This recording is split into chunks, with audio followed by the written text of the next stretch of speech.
सहयोगी अजय की भी मौजूदगी हमारे साथ है। अजय, जो स्थिति फिलहाल एलओसी पर नजर आ रही है उसको देखते हुए भारतीय सेना की तरफ से और क्या डेवलपमेंट है जो वहां नजर आ रही है आपको?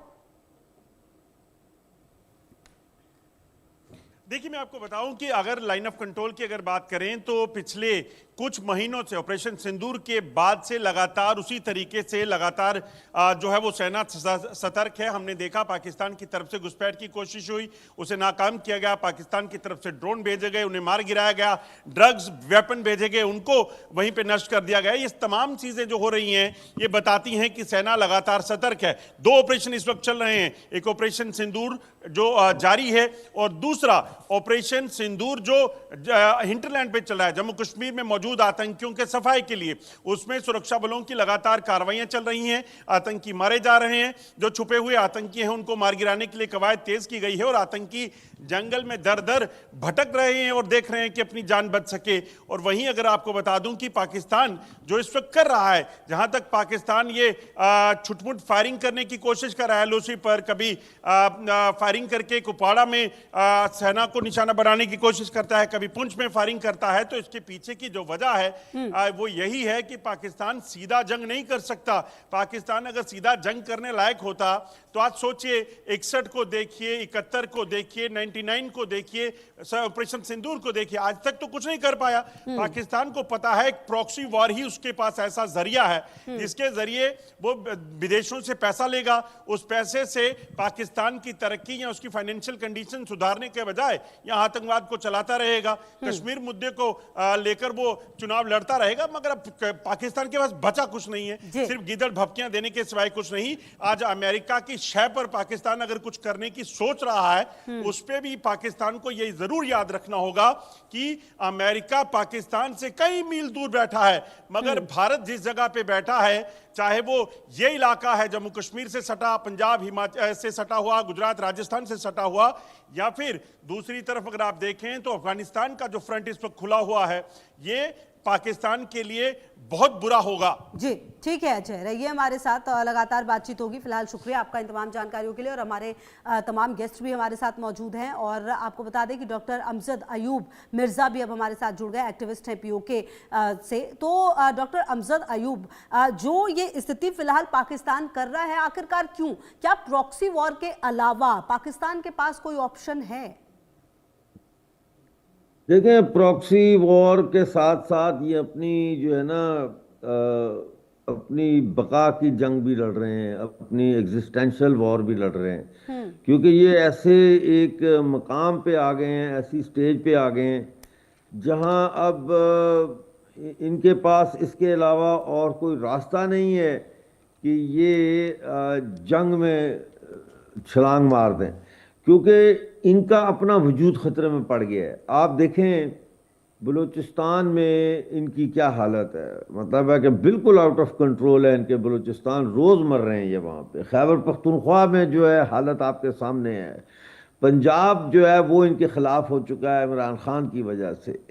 तो अब ये कैसे यूनाइट करें पूरी नेशन को, एक नेशनल उसके ऊपर जो है, नेशन तो है नहीं है लेकिन एक नेशनल कॉज के लिए जो है कैसे ये करें, उसके लिए ये इनके पास इसके सिवाय कोई चारा नहीं है कि दहशतगर्दी का ये एक झूठा ढोंग रचा के जंग करें। चाहे वो जंग इंडिया से कर लें, अफगानिस्तान से कर लें, किसी से कर लें, भले कर लें, ये इनका है। उसके साथ ये प्रॉक्सी भी हैं, तो वो दोनों काम इकट्ठे हो जाते हैं इनके।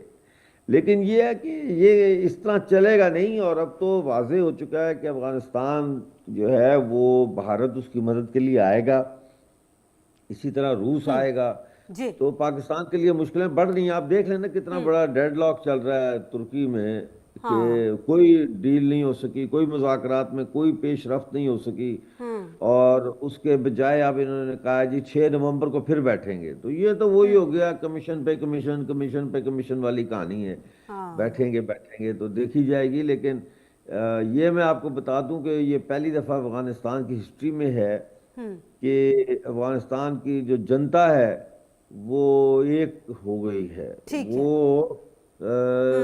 चाहे वो कम्युनिस्ट हो, सोशलिस्ट हो, इस्लामिस्ट हो, हाँ। डेमोक्रेट्स हो, तो वो और सब डॉक्टर इस वक्त अहमद तालिबान के डॉक्टर साथ अमजद खड़े हैं। आयूब, ये भी माना जाए कि ये शायद पाकिस्तान के लिए पहली बार होगा। अच्छा डॉक्टर मार्तंड झा, जो स्थितियां फिलहाल पाकिस्तान में नजर आ रही है उसके अंदर तो बहुत कुछ चल ही रहा है, लेकिन अगर आप पिछले कुछ समय से देखें तो कई जगहों पर जो चाहे वो बलूचिस्तान हो, खैबर पख्तूनख्वा हो, पीओके हो, सिंध हो, यहाँ पर एक्टिविटीज काफी ज्यादा बढ़ गई हैं। और ये बात पाकिस्तान को समझनी पड़ेगी, जो बात हमारे सहयोगी भी कह रहे थे, आप अमेरिका का सहारा लेकर कब तक चलेंगे, कब तक आखिरकार इस तरह की वॉर, जो प्रॉक्सी वॉर आप करते हैं उसको करते रहेंगे? पाकिस्तान अभी भी शीत युद्ध के ज़माने में जी रहा है। जहाँ तक मुझे लगता है, शीत युद्ध में जिस तरीके से अमेरिका ने अपना पैसा पाकिस्तान के अंदर पूरी तरह पंप किया और भारत के खिलाफ उस पैसे का पाकिस्तान ने आईएसआई के थ्रू यूज़ किया, ये एक तरीके से पाकिस्तान को लगा ये जीवन पर्यंत चलता जाएगा। भारत की शक्ति शीत युद्ध के बाद, और अगर हम पिछले 35 सालों को देख लें, काफ़ी बढ़ी है। पाकिस्तान की इंस्टेबिलिटी का कारण वो खुद है। अफ़गानिस्तान से उनकी जो अभी तनातनी चल रही है, उसमें अगर अफ़गानिस्तान सफल हो जाता है तो मुझे नहीं लगता पाकिस्तान का वही नक्शा मेंटेन रहेगा जो कि आज है। एक आइडिया है ग्रेटर अफ़गानिस्तान का, जिसमें अफ़गानी लोग बहुत सारे पाकिस्तान के एरियाज़ पर अपना क्लेम करते हैं। पाकिस्तान में एक और चीज़ है, वहाँ पर 8% से 10% लोगों के पास लगभग 90% प्रॉपर्टी है। ये जिस तरह की डिस्पैरिटी है पाकिस्तान की अपनी सोसाइटी में, ये उसके लिए खुद सबसे बड़ा खतरा है। पाकिस्तान के लिए दूसरे कोई खतरा हो या ना हो, वो खुद अपने लिए सबसे बड़ा खतरा है। जब आप देखते हैं वहाँ पर इतने सारे आतंकवादी संगठन लगातार बने रहे हैं और ओसामा बिन लादेन भी वहीं से पकड़ा गया था, तो ये कोई शक व शुबा की बात नहीं है कि पाकिस्तानी मिलिट्री को इसका कोई पता ना हो। यहाँ तक भी कहा जाता है कि पाकिस्तानी मिलिट्री के शह पर ही ये सब हो रहा है। सरकार तो अपने आप में वहाँ एक दिखावा है, मेन जो चीज है वो है पाकिस्तान की मिलिट्री। कुल मिलाकर ये कहा जा सकता है डॉक्टर मार्तंड झा, जो आप कह रहे हैं कि जो लोकतंत्र की बात लगातार की जाती है वो लोकतंत्र सिर्फ दिखावे के लिए ही है, और कहीं ना कहीं शायद वहां पर जो सेना, जो मुनीर हैं, जो कहते हैं वही होता है। अच्छा सर, अब मैं आपके पास आना चाहूंगी, क्योंकि कहीं ना कहीं सर जो स्थिति नजर आ रही है विजय सागर धीमान जी, वो ऐसा लगता है कि पाकिस्तान विदेशों से पैसा लेता है, उस पैसे से अपने देश में आतंक को बढ़ावा देता है, और उसे जब जब समझ में आ जाता है कि अपने देश में स्थितियां बहुत ज्यादा खराब हो रही है, वो चाहता है कि एलओसी पर वो कुछ एक्टिविटी कर दे। देखिए, जहां तक पाकिस्तान की बात है, पाकिस्तान दुनिया भर में ये बता रहा है कि हम विक्टिम्स हैं टेररिज्म के, हम विक्टिम्स हैं इकोनॉमिक ऑपरेशन के, हमारी हालत खराब है, हमें फ्लोट रखिए क्योंकि हम न्यूक्लियर पावर हैं। ये उनका पंच लाइन है, और उसके लिए अमेरिका और चाइना उनके फेवर में आते हैं, या बाकी कंट्रीज भी थोड़ा बहुत के फेवर में आते हैं, उनको आईएमएफ के लोन्स वगैरह दिलवा देते हैं। परंतु अब दुनिया को भी समझ आ गया है कि जो लोन्स उनको दिए जाते हैं गरीबों के लिए, अपलिफ्टमेंट के लिए, अपना पॉवर्टी एलिवेशन के लिए, वो इस्तेमाल होते हैं टेररिस्ट के लिए। अभी एफएटीएफ की भी वार्निंग आ गई है, आईएमएफ की भी वार्निंग आ चुकी है। और परंतु प्रॉब्लम ये है कि आपने बोला, आपके साथी ने भी बोला कि पाकिस्तान इतरा रहा है अमेरिका के जोश पे। मुझे ये बताइए, अमेरिका का जोश है क्या उनके पास? क्या अमेरिका उनके साथ आएगा भारत के अगेंस्ट जंग करने के लिए? सवाल ही पैदा नहीं होता। तो वो किस बात की कर रहे हैं? उनको सिर्फ लग रहा है कि जो उनकी पर्सनल बॉन्डिंग है ट्रंप के साथ, कि उनको पैसे मिल जाएंगे जो उनके पॉकेट में जाएंगे, या उनके लिए कुछ प्रॉपर्टीज बनेंगी अमेरिका में, एल्सवेयर, जो उनकी पोस्ट रिटायरमेंट में काम आएंगी, वही होगा। पाकिस्तान पर से को कुछ नहीं मिलेगा। और पाकिस्तानी आर्मी, मैं आपको बता रहा था, इस वक्त इस हालत में नहीं है।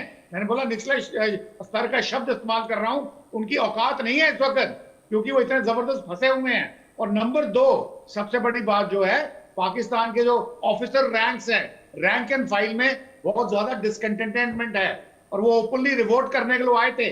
उनको धमकी दी गई कि अगर आपने वो रिवोल्ट किया तो आपको अब मार्च कोर्ट मार्शल कर दिया जाएगा।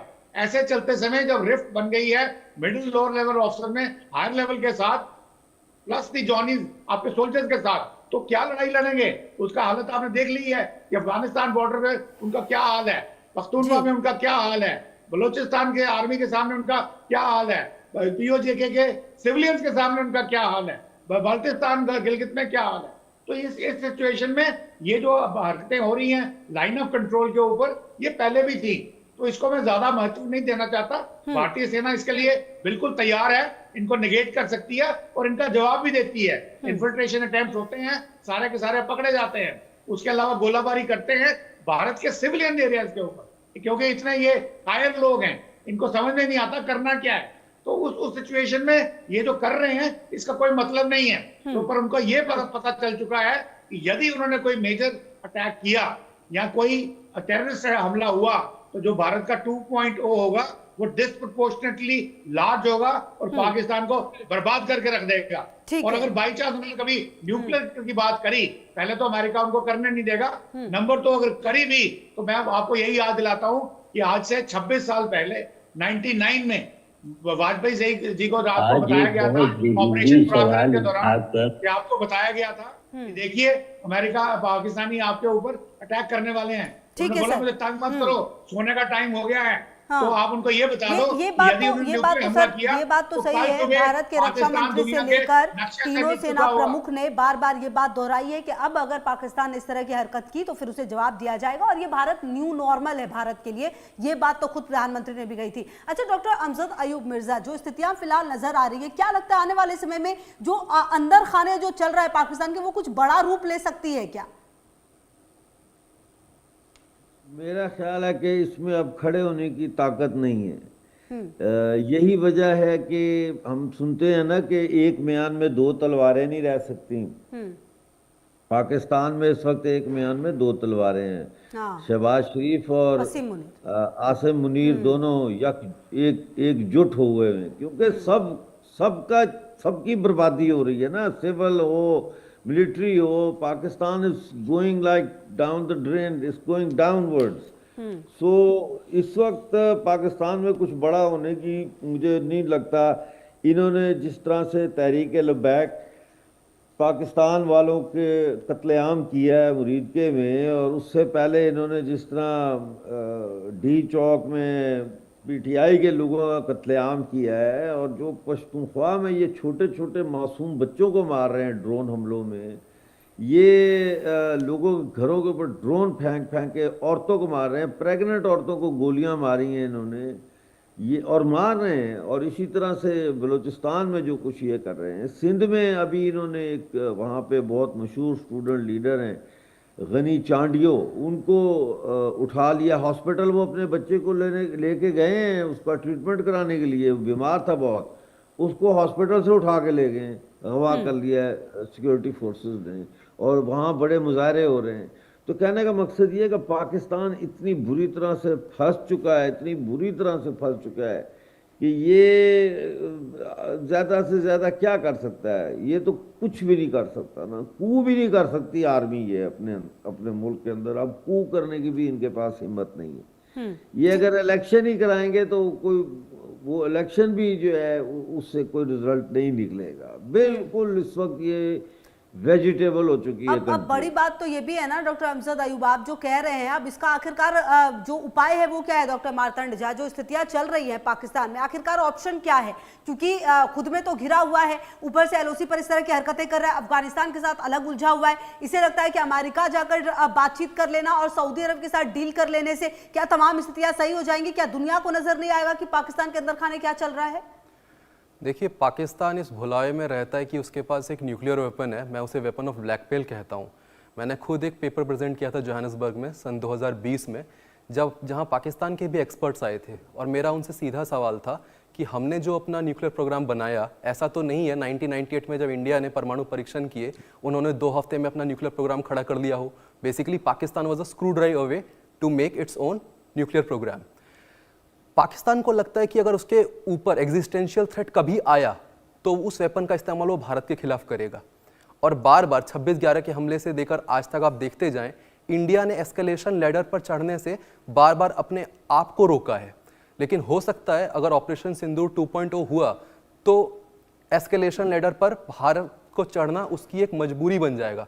भारत नहीं चाहता है कि किसी दूसरे देश के लिए वो एग्जिस्टेंशियल थ्रेट बने, लेकिन अगर कोई हमारे ऊपर लगातार प्रहार करता ही रहे तो उसके बाद कुछ ना कुछ एक डिसाइसिव एक्शन तो गवर्नमेंट ऑफ इंडिया लेगी ही लेगी। ये पाकिस्तान को समझना पड़ेगा, और उसको सच में बचाने के लिए कोई नहीं आने वाला अनलेस कोई जियोपॉलिटिकल डायनामिक्स ऐसे बैठते हैं जिसमें रशिया, यूएसए और चाइना अपनी अपनी अलग अलग खेमाबंदी करते हैं। आज भारत दो तरफ का, मैं कह सकता हूं, टू फ्रंट वॉर लड़ रहा है, चाइना और पाकिस्तान दोनों के साथ। इंडिया की डिप्लोमेसी है आज एक बहुत बड़े ज्वालामुखी पर खड़ी हुई है। वो इसलिए खड़ी हुई है क्योंकि इंडिया ने हमेशा, जब भी उसको कभी मदद चाहिए थी, तो उसने अपने आप को लगभग, मैं कह सकता हूं, अकेला ही पाया है। As they say in English, when push comes to shove you are left all alone. India के साथ भी यही हुआ है। सो इंडिया को, अगर हम इंडिया के नजरिए से देखें पाकिस्तान में क्या चल रहा है, तो इंडिया को अपनी जो बॉर्डर सिक्योरिटी है, जितनी वो बीफ अप कर सके वो उसको करते रहना चाहिए, और पाकिस्तान को कोई भी मौका नहीं देना चाहिए इन्फिल्ट्रेशन का। क्योंकि हो सकता है जो एलओसी पर क्रॉस अभी जो फायरिंग चल रही होगी, हो सकता है वो किसी प्रकार का इन्फिल्ट्रेशन कराने के लिए हो। कई बार कवर फायर दिया जाता है ताकि कुछ घुसपैठ कराई जा सके। बिल्कुल, और वो तो कोशिश लगातार रही ही है पाकिस्तान की तरफ से। विजय सागर धीमान जी, आने वाले समय में हम किस तरह की सिचुएशन देख सकते हैं, क्योंकि पाकिस्तान है ये मानेगा नहीं, लेकिन भारत है कि उसे जवाब तो देना है, और खास करके ऑपरेशन सिंदूर के बाद और जो कुछ भी पहलगाम में इन्होंने किया है उसके बाद भारत बिल्कुल पूरी तरह से तैयार है। देखिए, आपने एक बड़ा गूढ़ सवाल पूछ लिया है जिसके ऊपर सारा दिन बात की जा सकती है। आने वाले समय में दो तीन चीजें बहुत क्लियर है। फर्स्टली, इंडिया ने अपनी नई रेड लाइंस डिफाइन कर दी हैं और दुनिया को बता दिया है कि अगर इनको उल्लंघन किया गया तो हमारा क्या जवाब होगा। ये सारा क्लियर है। बाकी पाकिस्तान की न्यूक्लियर ब्लफ नहीं चलेगी। पाकिस्तान का ये मानना कि अमेरिका के साथ कोई एग्रीमेंट है या सऊदी अरेबिया के साथ है या चाइना के साथ है, वो पाकिस्तान का साथ देंगे भारत के अगेंस्ट, वो भी बिल्कुल नहीं होगा। पाकिस्तानी आर्मी इस पोजीशन में नहीं है। इन्होंने अपना एम्युनिशन जो था, इनका वॉर वेस्टेड रिजर्व बोलते हैं WWR, वो इन्होंने उठा करके यूक्रेन को बेच दिया। अब इनके पास एम्युनिशन तक नहीं है अपना लड़ाई लड़ने के लिए 2.5 दिन से ज्यादा। तो उस स्थिति में उनको इस वक्त अफगान वाली लड़ाई, जो अभी मेरे पैनलिस्ट ने बताया, इस्तांबुल में फिर से वो वार्ता जो सेकंड हो रही है, दोहा वाली फेल होगी, सीज फायर फेल हो गया। जो अफगानियों के जो जेन्युइन डिमांड्स हैं, उनकी बाउंड्री के बारे में, रिफ्यूजीज के बारे में, TTP के बारे में, वो अभी नहीं करने हैं। तो पाकिस्तान के पास कहीं पे भी रिप्रीव नहीं है। परंतु प्रॉब्लम सिर्फ इतनी है कि पाकिस्तान की